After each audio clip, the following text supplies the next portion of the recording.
Hey guys, so in today's video, I'm going to be explaining the real differences that separates low ranks from high ranks in Valorant, right? So I'll be kind of differentiating between low ranks and high ranks in a second, but first I want to give you guys a quick update about myself and what I plan on doing here on the channel soon. So you guys have noticed I haven't uploaded in a little bit. That's just because I'm not really into Valorant right now. However, I do want to make some more Valorant videos, and with Counter-Strike 2 just around the corner, if any of you are interested in that, I will be playing that and I will be posting videos on that. It's just a matter of when it comes out. There might be a release date, I don't know, but it's supposed to be this summer. So I do have more time now. Expect some more content from me. And yeah, guys, let's get right into the video. So basically, what separates low rank from high rank? First, we need to define what is low ranks and what are high ranks. So you guys are probably gonna have a completely different answer than me, maybe not. I consider low ranks to be from Iron all the way up to Ascendant. Okay, there is some slight argument that some Ascendant players can be considered high elo, but generally, in my opinion, I think that Ascendant is still just kind of like a better Diamond, and Diamond's not really that great. No offense to any Ascendant players. A lot of Ascendant players have big egos. A lot of players above Ascendant also have big egos. But basically, Immortal and above is going to be high ranks. There's a big difference between Immortal and Radiant, and there's an even bigger difference between Radiant and Professional play. Actually, no, there's probably a bigger difference between Immortal and Radiant, but you guys get the point. So what separates Iron to Ascendant players and Immortal to pro play, right? What's the big difference? You guys might be thinking of a few things. I'll tell you one thing that is definitely not separating people, at least in Immortal and Radiant. It's people's toxicity levels generally, and even in Radiant, it's actually pretty good. In my experience playing with high rank players, they really care about winning, and most of the time they're not flaming or disturbing people in text chat or in voice chat either. So in Immortal, and obviously in pro play that's not happening either because people really want to win, but in Immortal that does happen a lot. It might actually happen more than lower ranks because in a lot of lower ranks people just don't talk. A lot of time they're just going to type and say stupid things, but that's one thing that's not separating, I'll tell you that. That's not different between the two categories of ranks. One thing that definitely is, much of you are aware, is raw mechanics. So aim, ability usage, movement, peaking, all of these things are going to be upgraded as you progressively rank up even from like Iron to, like Silver. There's a big difference mechanically, but from Silver to Immortal is obviously a huge difference. So I say this because you guys can think, okay, do I need to focus on movement? Do I need to focus on peaking? Do I need to focus on aim? Do I need to focus on, any of these other things, ability usage? These are all considered mechanics, and it's hard to just be like, oh, just improve your mechanics, especially if you're a bit newer to FPS games. It's hard just to be like, oh, bro, just go work on your mechanics. Like, what does that mean for you? It can be kind of confusing if someone tells you that, like, just get better aim, lol. That's actually that's not bad advice, but how do you do it? How do you get better aim? What do you do? Do you aim train? Do you go to deathmatch? Do you do both? How much? How often?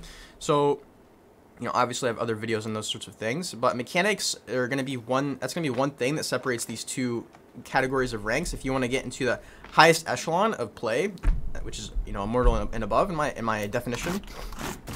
Next, we have comms. This is an extremely clear difference. Like I said, lower ranks often do not use their mics at all, especially in like the lowest ranks, so Iron to Silver. But even oftentimes in Gold, Plat, like, I'll watch people play and there's just nobody talking, right? And like people where I coach, there's nobody talking at all, and it can be kind of discouraging. But really, you have to understand that at the highest level, even in like starting at probably around Ascendant, maybe Diamond, and even in Plat, I don't want to discredit every rank, but it does tend to get better as you go up. But even in Immortal games, sometimes people don't calm, but on average, people in Ascendant and above are gonna calm way more. They're gonna calm even things that you might not even think to say to your team, because it can actually make the difference. Like, oh, there's an ability used over here. You're never going to hear someone say, oh, there's footsteps B. No one in Iron is going to say that. In an Immortal lobby, one footstep over here means the whole world, right? To the whole team. Like, everyone's like, what? There's a footstep? Is it B? Is it B? Right?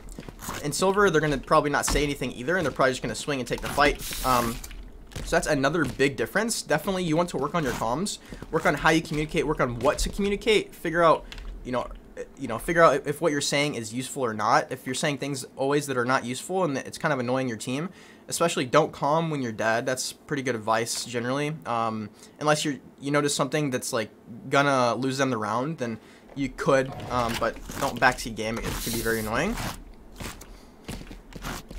So what else? What else separates low ranks from high ranks? One other thing that comes to mind is training routines, or like training consistency, and like how much you play, right? So if you're a lower rank and you've been playing this game for, you know, at least 3 to 6 months, there's a pretty good chance that, and you haven't improved, there's a good chance you just don't play comp, you don't care, or, you know, you're not really trying actively to improve. And, you know, people that are in higher ranks, they're going to be playing this game pretty much every day. In order to be immortal or above, you pretty much need to play this game every day. Now, I mean, if you're really good and you come back, you take a long break like me, it's kind of an exception, because I could be immortal probably in a week or less. That's just because I have muscle memory ingrained.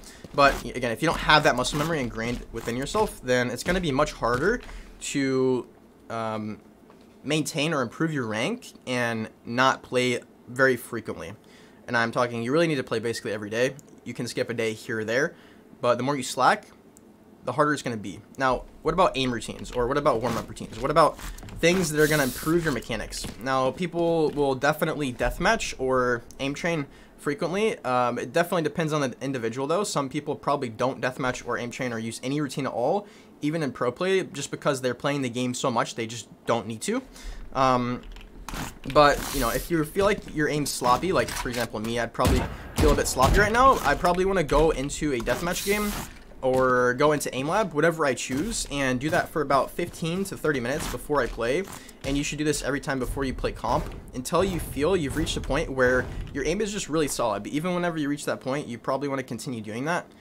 So yeah, guys, these are 3 things that really separate the low ranks, for Iron to Ascendant, from the high ranks, Immortal to Pro Play.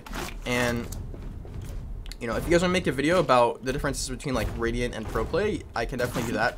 Again, I'm not Radiant, I'm not a pro right now, but I definitely know some of the differences. Pro Play is completely different from ranked play, even at the Radiant level. A lot of the mechanics might be similar, but there's still massive differences in how the teams are playing, right? Because you have a 5-man versus 5 individuals in most cases. So anyways, guys, let me know if you have any questions about what I plan on doing in the coming months or about this video, and enjoy. I'll see you in the next video. Peace.